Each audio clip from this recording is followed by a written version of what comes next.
IQ recipes with fruit crumbles, really just some ideas with what to do with the abundance of fruit that we've got at the moment. So I'm using a dessert pear here with pink lady apples and also some ginger. Would ideally be good to have some cooking apple in here as well, just for the tartness. You can see how much ginger I've used, and I tend to prepare all of my fruit using a knife. So topping and tailing them, and then just cutting out the centres. In terms of size, you don't need to worry too much when and golden cast sugar here. You can see, just to make sure it's on a low light to start off with especially, and then adding some sultanas as well. Keep an eye on that as it's cooking.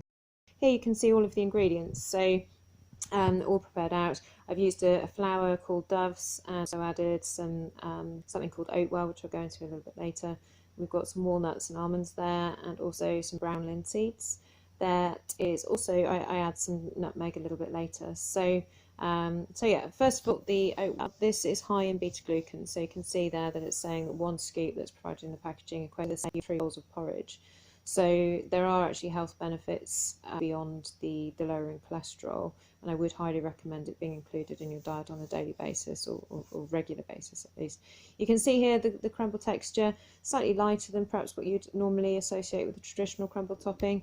That's because I've used much less margarine, and that's to allow this swap of the nuts. So I'm improving the fat content and also providing much higher protein levels as well. If you want a smooth texture, obviously blitz the nuts in a food processor. And then simply you just need to combine all the ingredients. So you get a dessert spoonful of the golden caster sugar just to bring all the ingredients together. The nutmeg, I used probably half a nutmeg, and obviously used the finest setting of the grater. And then just, as I say, make sure it's all nicely combined and mixed up, ready to go on top of the fruit. That should be looking about like this at this stage, so you don't need it to be too mushy. As I say, if you've got different sizes of fruit in there, you'll get that nice texture differentiation anyway. The Dove's Farm flours, this is a really great company, so they've been going for a number of years.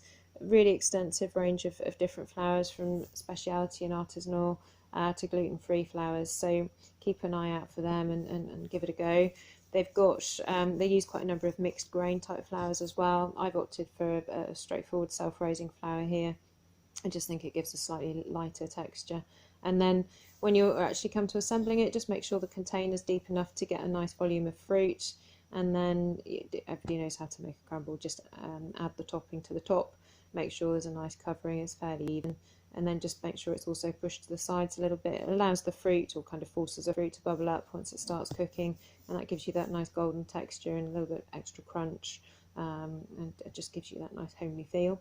So also a little idea for a snack, parcels. Not only do they keep the muffin tray from spoiling with the sugar, but it also allows you to have a kind of snack size portion. So in terms of the calorie content, if you use perhaps a couple of spoonfuls of the topping, you're looking at maybe 150 calories, and then wrap them up and pop them in the freezer, and then they're ready to take off to work. There you can see the larger crumble just nicely cooked there, and nice and golden brown. So that's one variation. I thought I'd just run through another one as well, perhaps slightly more modern, slightly lighter in terms of texture and taste. Using the same dessert pears, but using a pink grapefruit, and also swapping out the nutmeg for mixed spice. So I'm adding the spice actually to the fruit mixture as opposed to the topping this time. If you put the grapefruit in first and then just give it a good mix, you can see the different sizes I've cut there with the fruit. Again, it's texture reasons, so I've got some smaller cubes, and then the longer sized bits of pear for a nice bit of crunch.